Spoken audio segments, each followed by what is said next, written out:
Hello everyone, I haven't posted a video in a long time for you, but I have something very interesting to share with you.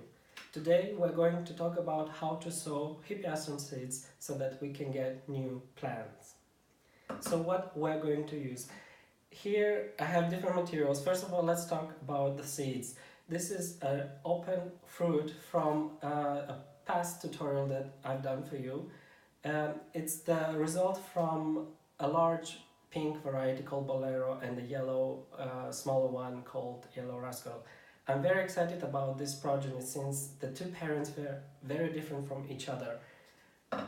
Other than this, I'm going to use this greenhouse tray here. You can get this in any gardening center. I've chosen this one specifically because it has ventilators, so you can open them up while your plants are growing. And of course, I will use some soil. So as you see here, I already put some soil in my tray. If your soil feels dry, I would suggest that you water it first, as I did here as well. Then I would take the seeds and I'll distribute them as evenly as possible, possibly in lines or in columns. It doesn't matter. What matters is that you don't crowd a lot of them in one place, but distribute them evenly all over the tray.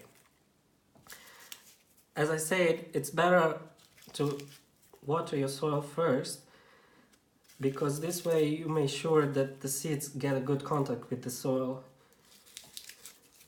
So we'll do this. It's a lot of seeds, as you can see, from just one fruit.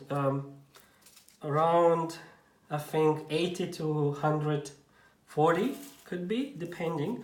So I have even a little bit of place left here, but I'll try from other parts, and it's a bit hard now, as you can see.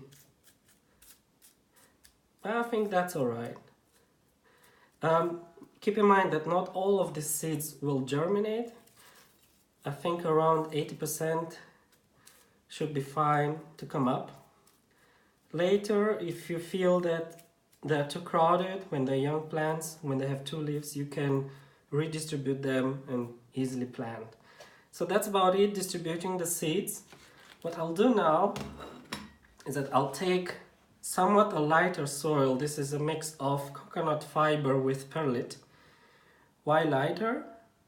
Because these seeds over here need to come up, so if it's a heavy soil, it's going to be difficult for them.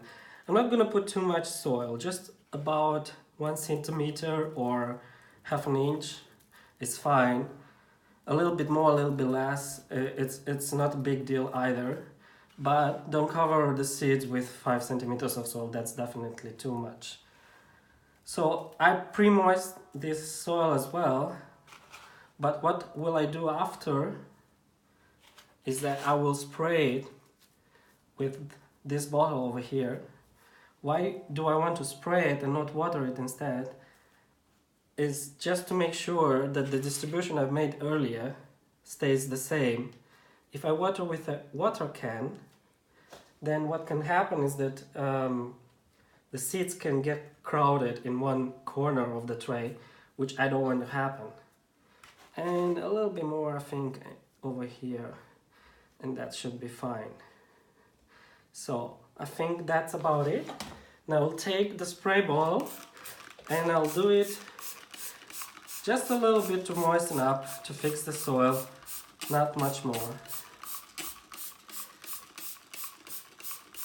The soil is already moist, so I don't need to do it too much, just to fix it. We're done with planting. What to do next? Place your tray in the most lit location of your home. A temperature of 20 degrees is perfect. That's about 70 degrees Fahrenheit. Other than this, keep the soil moist but not wet. So if it's not too dry yet, don't water it. And since it's the first year, make sure to keep the tray closed like this all the year, unless it gets too hot. A temperature higher than 27 degrees Celsius or 80 degrees Fahrenheit can suffocate your plants. In this case, simply take off the upper part of your tray. Very important as well, if you have ventilators, Open them once a day for 5 minutes. In case you don't have them, simply take off the upper part of your tray for 5 minutes. This is just to make sure that the plants inside here get new fresh air every day. That was it. It was easy now. So I'll keep you updated on Instagram about how are these seeds going, how are the seedling growing. So make sure to follow Bulb in a Box on Instagram for further updates. Thanks for watching.